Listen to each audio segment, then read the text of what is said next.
सब कुछ 1938 में शुरू हुआ।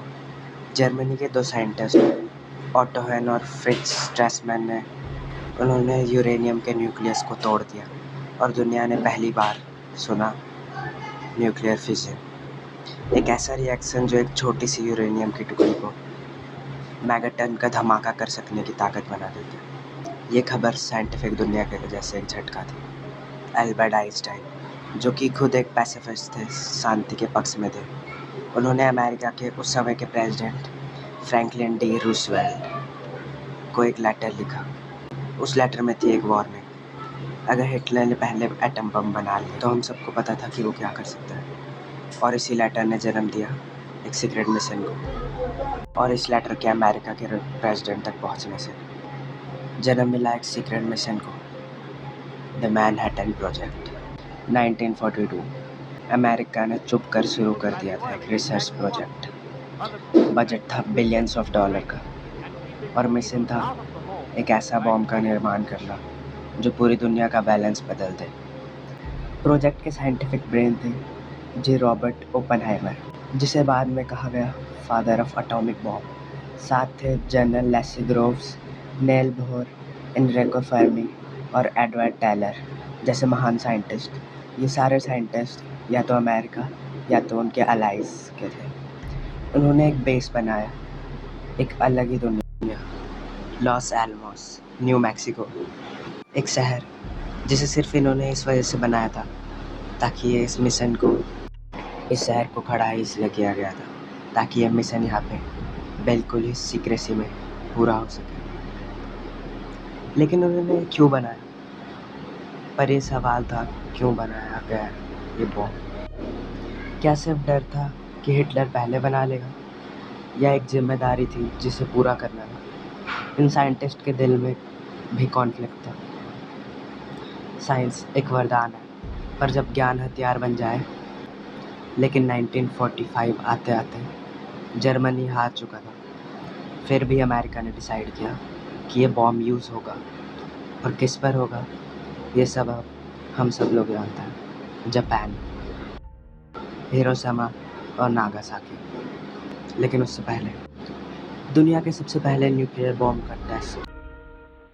The amount of energy generated by a nuclear explosion. इसका नाम था द ट्रिनिटी। 16 जुलाई 1945 सुबह के 5:29 न्यू मैक्सिको के डेजर्ट में दुनिया का पहला न्यूक्लियर बॉम्ब टेस्ट हुआ, कोड नेम जिसका था ट्रिनिटी। एक फ्लैश जो सूरज से भी ज़्यादा तेज था, जमीन कांप उठी, आसमान में एक आग का गुब्बारा छाया जिसे मशरूम क्लाउड भी कहते हैं। ओपनहाइमर ने जब ये देखा तो उनके ज़ुबान से निकली भगवद गीता की एक line. I have been asked whether in the years to come it will be possible to kill 40 million American people in the 20 largest American towns by the use of atomic bombs in a single night. I am afraid that the answer to that question is yes. The drop. Hiroshima and Nagasaki. 6 अगस्त 1945 एक B-29 bomber जिसका नाम था इलोंगा के उड़ा Titan island से। अंदर था bomb, little boy. Target Hiroshima. Little boy bomb बना था यूरेनियम से। सुबह के 8:15 बॉम्ब गिराया गया।